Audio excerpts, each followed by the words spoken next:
Balasore station থেকে 25 থেকে 30 kilometre দূরে একটা গ্রাম রয়েছে যার নাম রেমুনা। সেই রেমুনা গ্রামে যিনি লীলা প্রকাশ করলেন সেই ক্ষীরচোরা গোপীনাথ, যে ভক্তকে লীলা প্রকাশ করালেন জগবাসীর দ্বারে দ্বারে, তিনি রাগানুগা ভক্তির বীজ বপন করেছিলেন। সেই ভক্তের নাম শ্রীপাদ মাধবেন্দ্র পুরী।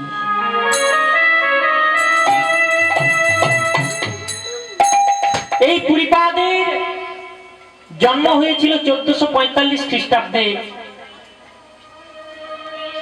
যিনি একটা ছোট্ট ব্রাহ্মণ পরিবারে জন্মগ্রহণ করেছিলেন।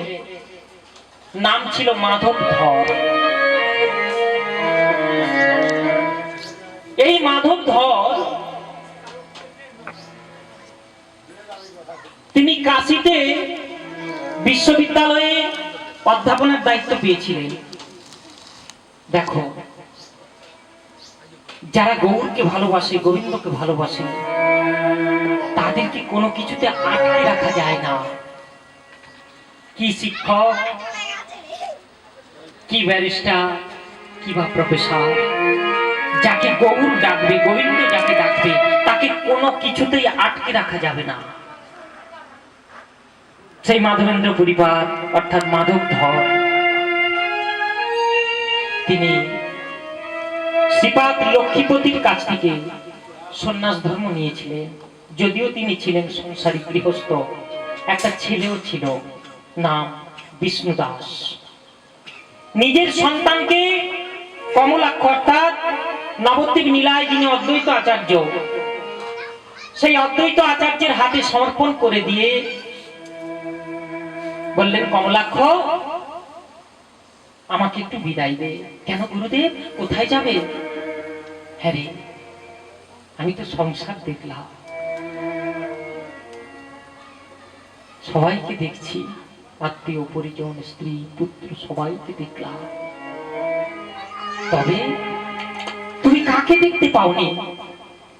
যাকে দেখবার আশায় তুমি গৃহ ত্যাগ করতে চাইছো? হ্যাঁ রে কমলাক্ষ, আমি সবাইকে দিবারাত্র নয়নে দর্শন করতে পারছি, তবে আমি নয়নে মাধবকে দর্শন করতে পারি। আমি আমার প্রাণ গোবিন্দকে দেখতে পাইনি। তুমি কি বলতে চাইছো গুরুদেব? এই রইল বিষ্ণু দাস তোর কাছে, আমাকে একটু বিদায় দে সংসার হতে। কাশীতে এসে উপস্থিত হলে বেশ কয়েক বছর কাশী বিশ্ববিদ্যালয়ে অধ্যাপনা করলেন।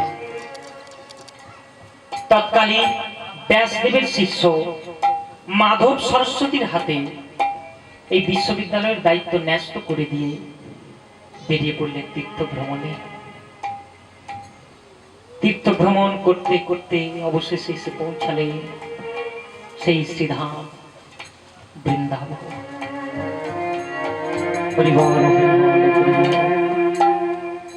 বৃন্দাবনে এসে বৃন্দাবনে পৌঁছানো মাত্র পরিবার বৃন্দাবনের মৃত্তিকার উপরে প্রণাম করে গোবিন্দ কুণ্ডের তীরে বসে আছে আর বদনে গাইছে, আর কতদিন আমি পাব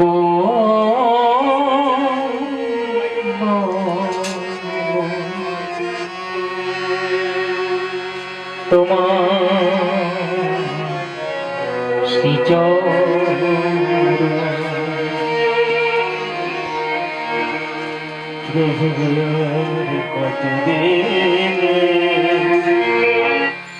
হরিবল হরিবল আমি পাব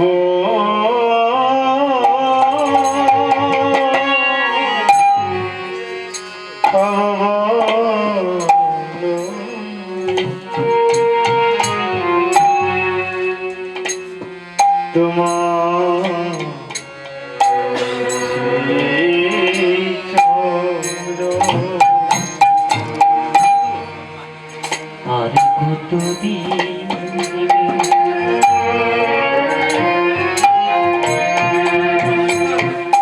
আমি পাব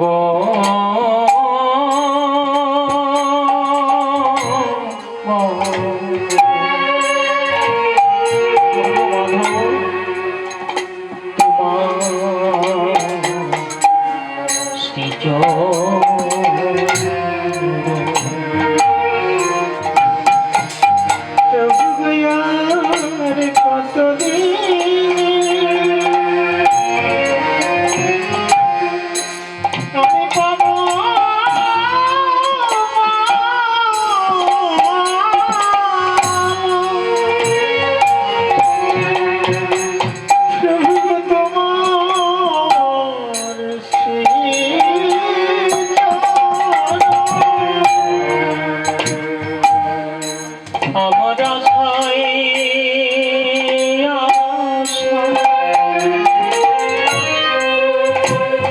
দিন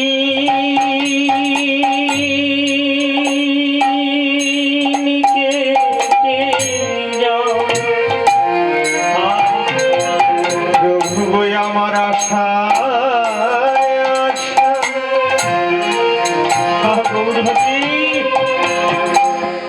দিন কেটে যায় আমার আশা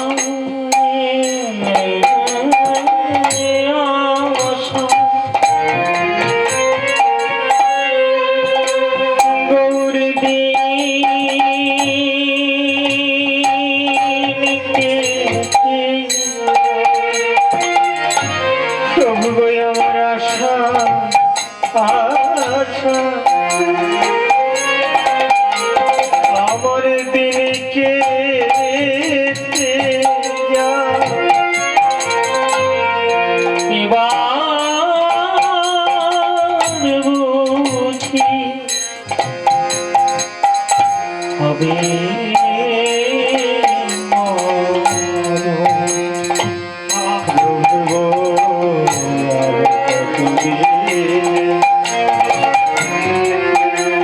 আমি পাব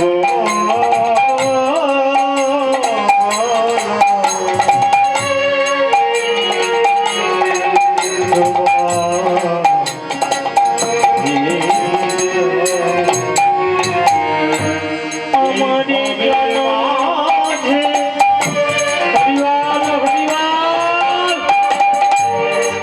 আমি বড়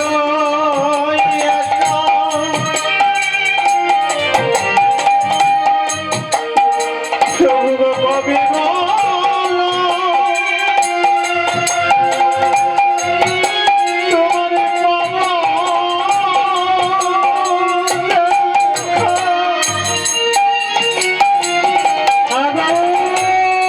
তোমার কবির মাঝে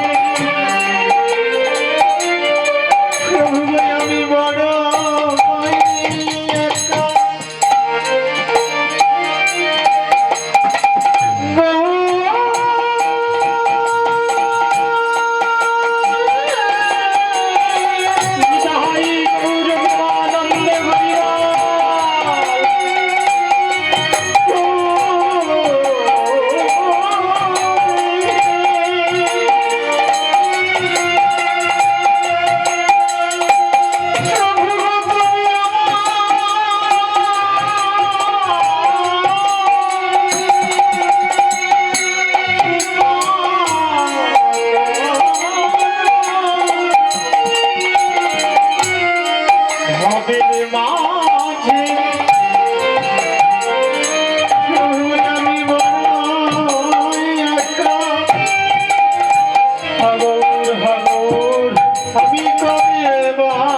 বলিए শ্রীপাদ মাধবেন্দ্র পুরী কি বৃন্দাবনে গোবিন্দ কুণ্ডের তীরে মাধবেন্দ্র পুরীপাদ বসে বসে কাঁপছে। একদিন, দুই দিন, তিন দিন কিচ্ছু সেবা করিনি। কি গো, আমরা ধামে যাই, বৃন্দাবনে যাই, নবদ্বীপে যাই, ভিক্ষা করে নিয়ে আসি। কেন? পেট আছে তো। গোসাই বসে আছে গোবিন্দকুণ্ডের তীরে, ভিক্ষায় যায়নি। 3 দিন পেটে কিছু দেয়নি, বসে আছে। রাধারানী মনে মনে ভাবলেন, শ্রীপাদ আমার বৃন্দাবনে যে আছে তাকে আমি ক্ষুধায় রাখি না। ভক্ত যদি না আসে আমারও দ্বারে। কি গো, ভক্ত যদি ভগবানের কাছে না আসে, ভগবান তো ভক্তের কাছে যেতে পারে। কেমন ভক্ত হলে ভগবান ভক্তের কাছে ছুটে আসে? মাধবেন্দ্র পুরীপাদকে দেখে শেখো। 3 দিন অতিক্রান্ত হয়েছে, কারোর কাছে দ্বারে ভিক্ষা চাইতে যায়নি, মাধকরী করতে যায়নি। বসে আছে গোবিন্দ কুণ্ডের তীরে, বসে আছে আর খাচ্ছে। মাধব, কবে তোমার দেখা পাবো আমরা? একটাই মনে বাসনা, কবে তোমার দর্শন পাবো আমি মাধব? রাধারানী শ্যামসুন্দরকে দেখে বলছে, স্যার তোমার কুণ্ডের তীরে একজন বসে আছে, দেখেছ তুমি? রাধে, আমি দেখেছি, আমার কুণ্ডের তীরে একজন বসে আছে, আমি দেখেছি রাধে। তাহলে ও নিঠুর কালা, তুমি দেখেও বলছো আমি দেখেছি, তবু তুমি যাওনি তার কাছে এখনো পর্যন্ত? রাধে, বৃন্দাবনে জীবায় আসি আমার করুণার লাভে, আমি পিছে যাই গো রাধে, তুমি যাবে আগে। বৃন্দাবনে যে আসে আমার কৃপার লাভে, আমি পেছনে যাই জানো রাধে, তুমি যাবে আগে। এই তো বৃন্দাবন। রাধারানীর কৃপা ছাড়া বৃন্দাবনে শ্যামসুন্দরকে পাওয়া যাবে না। রাধে, আমি দেখেছি 3 দিন বসে আছে আমার ভক্ত, কিচ্ছু সেবা করেনি, তুমি যাও। রাধারানী আমার একটা পাত্র এনেছি, স্যার এই না, আমার কৃপা পাত্র তুমি নিয়ে যাও, তুমি বয়ে নিয়ে যাবে। ব্রজবালকের রূপ ধরে প্রাণ গোবিন্দ আমার, সে কি পুচ্ছ সব একাধারে রেখে দিয়েছি, কেন? চিনে ফেলবে তো। ব্রজবালকের রূপ ধরেছে প্রাণ গোবিন্দ, হাতে দুধের বাটিটা নিয়েছে, আস্বাদন করো মা।